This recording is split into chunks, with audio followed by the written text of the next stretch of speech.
За сайн байцгаана уу? Та бүхэнд Улаанбаатар хотод гарсан онц ноцтой нэг гэмт хэргийн талаар ярьж өгье. За тухайн хэрэг нь бол хаан улс дүүргийн 13 дугаар хороонд гарсан.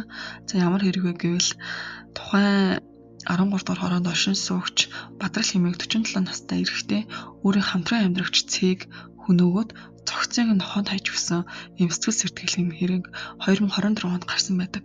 За тухайн хэргийн талаар эргүүлэн санах юм бол за арга гэрийнхэн зүгээс талигаач цээг холбоо барихгүй түүнтэй холбогдож чадахгүй байгаа учраас цагдаагийн байгууллагад 2024 оны 2 дугаар сарын 21-нд дуудлага мэдээлэл өгсөн байдаг. За учир нь түүнэрийн уцруу залгахаар түүний хамтран амьдрагч Бадрал хэмээх эрэгтэй түүний өмнөөс аваад түүнийг төр гарсан байна. Найзтайгаа уулзахаар явсан зэргээр мэдээлж ерөөсөө түүнтэй яриулахгүйсэн. Тэгээд энэ нь болохоор гэрийнхэнд маш хэжигчээ санагдсан. За мөн тэрээр ингээд уцаар ерөөсөө ярихгүй мөртлөө гэрийнхэнтэйгээ ингээд мессежээр ч юм уу чатаар холбогдож явахдаа тэр талигаач цээ өөрөө биш юм шиг мэдрэмж гэрийнхэнтэй төрсэн байдаг. Тэгээд энэ үйлдэл нь гэрийнхэнд маш хэжигчээ санагдсан учраас цагдаагийн байгууллагт дуудлага өгсөн байлээ. Цагдаагийнхан тус дуудлагын дагуу 2024 оны 2 дугаар сарын 23-ны өдөр цэгийн хамтран амьдарч Бадрал хэмээх этгээдэнд бол тусгай Бадрал хэмээх этгээдийн гэрт очиж хойшлуулшгүй ажиллагаа явуулаад түүнийг баривчилсан байдаг. За түүнийг баривчилсан шалтгаан нь юу гэх юм бол тус яллагдагч болсон Бадрал хэмээх эрэгтэйгийн автомашин болон гэрээс нь маш их хэмжээний мансууруулах бодис олцсон. За тэгээд мөн хэдийгээр нөгөө алга болсон талигаач цэгийн зогсол олдоогүй ч гэсэн хүний яс олцсон байдаг. Тийм учраас түүнийг эрүүгийн хуулийн тусгай ангийн 27-гийн 2 зааснаар түүнийг яллагчдаар татаж саатуулсан.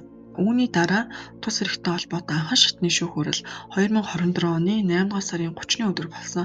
За тухайн шүүх хурлаар яллагдагч Бадралд бол бүх насаар нь хорих ялыг оноосон байдаг.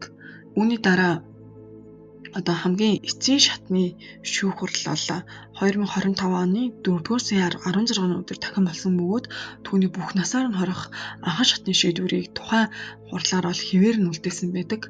За хэргийн гин буруу шүүх хурлын анхан шатны шүүх нь бол 8 дугаар сарын 30-нд болсон гэж хэлсэн шүү дээ. Тэгэхээр түүнээс хойш өнгөрсөн хугацаанд бол хэргийг маш сайн нягтлж шалгаж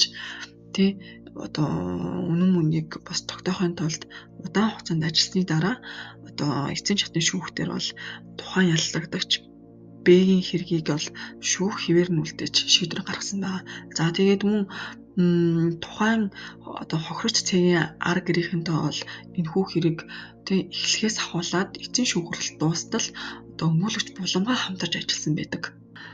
Тус энэ онц ноцтой хүн амны хэргийг хөндөх болсон шалтгаан нь юу вэ гэвэл энэ дээр гарч байгаа нэг хамтран амьдрагч гэдэг нэр байгаа.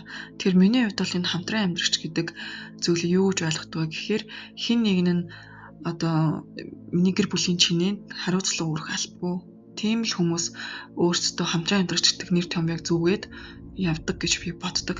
Тийм учраас энэ цэцэг цэврүү шиг сайхан охтууд маань, мөн сайхан эмэгтэйчүүд маань бүгдээрээ энэ хамтран амьдрагч гэдэг нэр томьёог сайн ойлгоод үзээрэй, бодоод үзээрэй.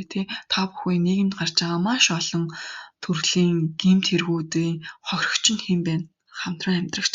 Тэр хэргийг хэн үлддэг вэ? Мөн л түүний хамтран амьдрагч гэдэг ойлголт маш их байдаг. Тэгэхээр та бүхэн энийг ойлгоод өөртөө сонголтыг маш зөв хийгээрэй. Хин нэгнийг танихад бол урт хугацаа шаардлагатай. Тэр урт хугацааг төвчээртэйгээр хүлээгээд зөв шийдвэр гаргаасай гэж би бодож байна. Ер нь бол эмэгтэйчүүд маань бие биедээ хайртай байх хэрэгтэй шүү дээ.